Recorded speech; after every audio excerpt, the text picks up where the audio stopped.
Ramadan, Ramadan, Ramadan, ya Habib. Ramadan, Ramadan, laitaka dauman qarib.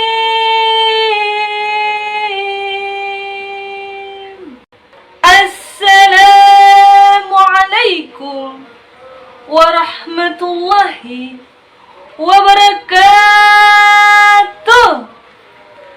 Hamdan wa syukran lillah, amma ba'du. Alhamdulillahi rabbil alamin, alaqibatul lil muttaqin. Assalatu wassalamu ala asrafil anbiya'i wal mursalin wa ala alihi wa man tabi'unahum illa yaumil azim, amma ba'du. Faqad qala Allah ta'ala fil Qur'anil Karim wa huwa asdaqul qailin. A'udzu billahi minasy syaithanir rajim. Bismillahirrahmanirrahim. Ya ayyuhalladzina amanu kutiba alaikumussyam kama kutiba alal ladzina min qablikum la'allakum tattaqun. Al-ayah.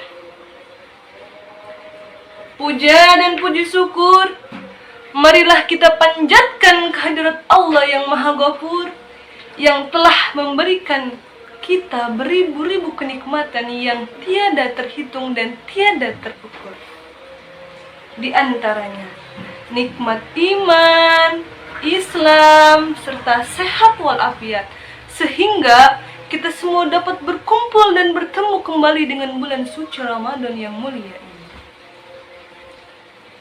Salawat beserta salam semoga tercurah limpah kepada baginda alam, Nabi penuntun umat, Nabi yang telah membawa kita dari jalan gelap gulita menuju jalan terang benderang, dari kebodohan menuju kecerdasan. Siapa lagi kalau bukan Habibana al-Karim, Nabi besar Muhammad sallallahu alaihi wasallam, pada keluarganya, para sahabatnya, dan kita semua selaku umatnya, semoga senantiasa mendapatkan syafaat di yaumil qiyamah. Amin, amin, Allahumma amin. Pemirsa kurma yang dirahmati Allah, Alhamdulillah pada hari yang baik ini kita masih bisa melaksanakan kegiatan rutinitas selama di bulan Ramadan, yaitu kurma, kultum Ramadan al-Yasmin. Pada kesempatan ini Ibu akan mengangkat sebuah tema yang cukup menarik. Tema yang akan Ibu bawakan yaitu tentang keutamaan dalam berbuka dan sahur. Dalam melaksanakan ibadah puasa, tanpa adanya sahur dan berbuka, ibarat sebuah hati yang kosong, lemah, letih, lesu, tak berdaya. Oleh karena itu, kegiatan sahur dan berbuka merupakan sesuatu yang penting dalam ibadah puasa.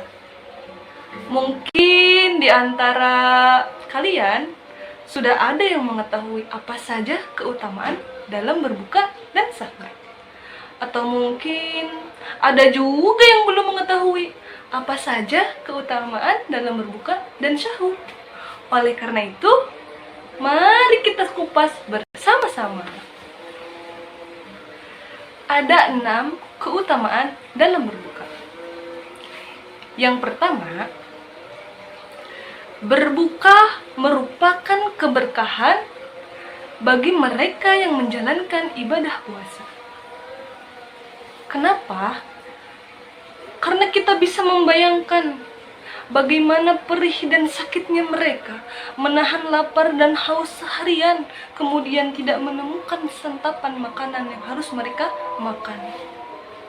Sedangkan kita, ketika waktu Azan maghrib tiba, kemudian kita akan melakukan kegiatan berbuka, sudah dihidangkan dengan berbagai menu makanan seperti gorengan, kolak, kemudian lupis, atau bisa juga nasi goreng. Nah, itu kan merupakan suatu keberkahan bagi orang yang berpuasa itu sendiri.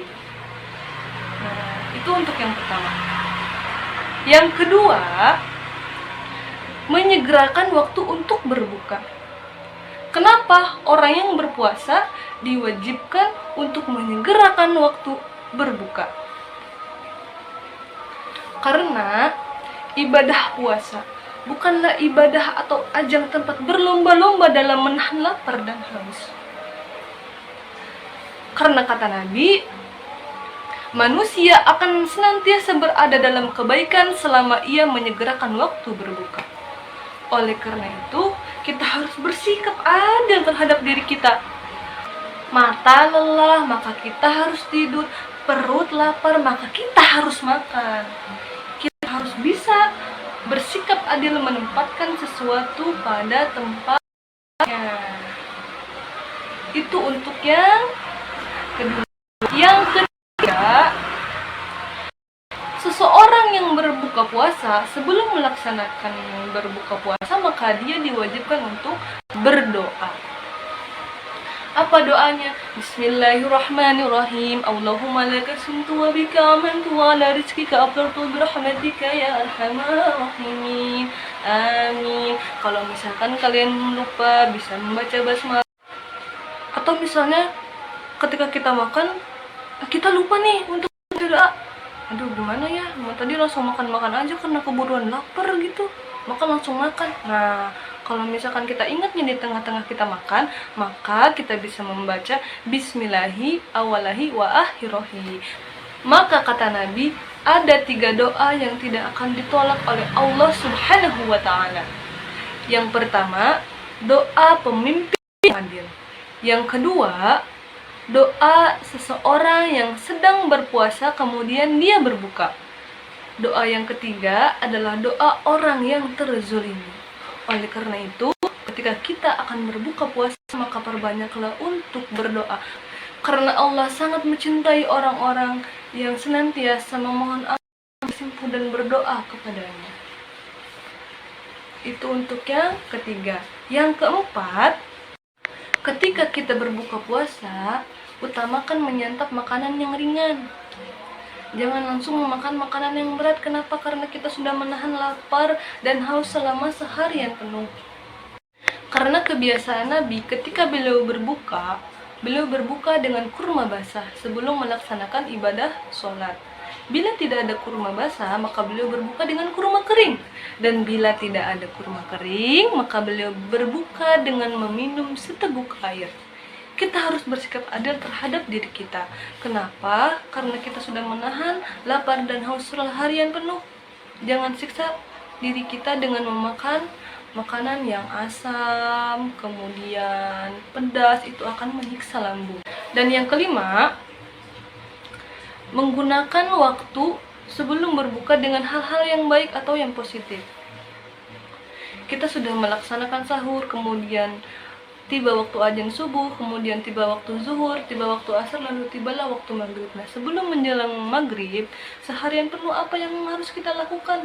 Kita melakukan hal-hal yang positif seperti melaksanakan tadarusan, kemudian bersemangat dalam bekerja, lalu bisa juga kita membantu orang tua kita menyiapkan hidangan untuk berbuka, maka ibadah puasa kita akan lebih sempurna karena melakukan hal-hal yang baik dan bermanfaat. Dan yang keenam, jangan makan dan minum dengan berlebih-lebihan karena Allah menyukai sesuatu yang berlebih-lebihan. Ibadah puasa mengajarkan kita tentang kesederhanaan, bukan mengajarkan kita tentang menahan lapar dan haus kemudian tiba waktu berbuka lalu dihajar dengan makanan-makanan yang berat. Kenapa? Karena ketika perut begah maka kita akan malas untuk beribadah. Itu untuk keutamaan dalam berbuka.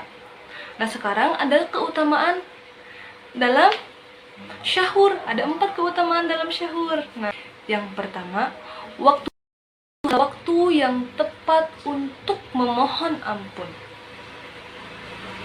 Jadi waktu sahur itu kita manfaatkan untuk beristighfar, berzikir, memohon ampun kepada Allah Subhanahu wa taala. Kenapa? Karena di waktu sahur itu para malaikat mendoakan kita.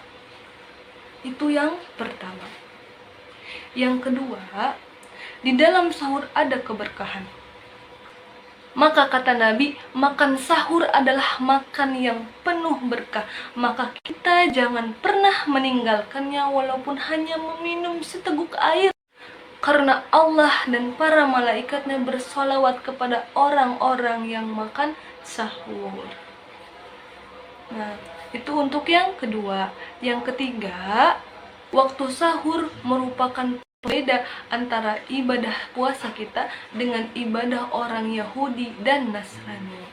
Dan yang keempat, bukti cinta kita dan ketaatan kita kepada Rasulullah Shallallahu Alaihi Wasallam karena kita telah melaksanakan dan menjalankan sunnah-sunnah yang telah diajarkan oleh Rasulullah Shallallahu Alaihi Wasallam. Sebelum ibu menutup kultum ibu hari ini, mari kita berdoa bersama-sama memohon ampun kepada Allah Subhanahu wa taala. Bismillahirrahmanirrahim. Ya Allah, ya Rahmanir-Rahim, Engkau Allah yang Maha mengetahui atas segala sesuatu. Kami hanyalah segumpal tanah yang Engkau beri, maka matikanlah kami dalam keadaan beriman dan bertakwa. Jangan jadikan Ramadan ini sebagai Ramadan terakhir untuk kita. Berilah kami kesempatan untuk Ramadan pada tahun-tahun berikutnya. Ya Allah, jadikanlah Ramadan ini sebagai ajang berlomba dalam kebaikan. Maka terimalah semua amalan kami pada bulan Ramadan. Ya Allah, rahmatilah kami dan kumpulkanlah kami bersama keluarga tercinta untuk sama-sama menyambut hari kemenangan yang esa. Amin, amin, Allahumma. Unzur maqala wala tanzur man qala.